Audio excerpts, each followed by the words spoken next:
Welcome to our channel. Today we how to configure push notification preferences in mobile apps step by step clearly. Open the mobile app you want to configure. Navigate to the app settings. Look for a section labeled notifications or push notifications. Tap on that section to access notification settings. You may see options for different types of notifications.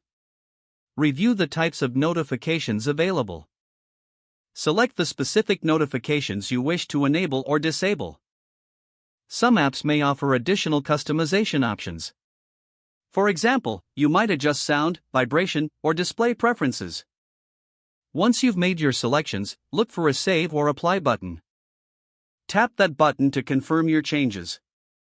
Exit the Settings menu to return to the main app interface. To ensure your preferences are working correctly, send a test notification if the app offers that feature. If not, simply wait for the next notification based on your settings. Check your notification preferences regularly to ensure they meet your needs. Make adjustments as necessary when your preferences change. If the page does not load, refresh the browser or try again in a private or incognito window. Make sure you are using the correct email address, then retype it carefully to avoid small typos. If your password is not accepted, use the reset option and create a new strong password you can remember. Check your spam folder for verification or security emails, then complete any requested confirmation steps.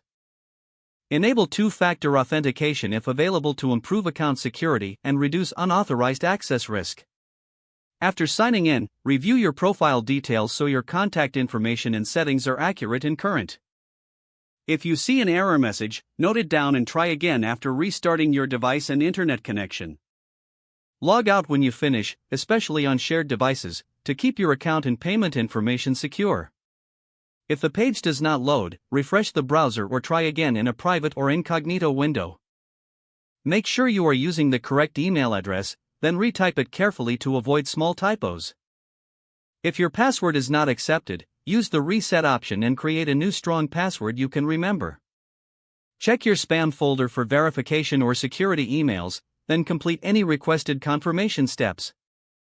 Enable two-factor authentication if available to improve account security and reduce unauthorized access risk. Don't forget to like this video and subscribe to our channel for more step-by-step tech guides.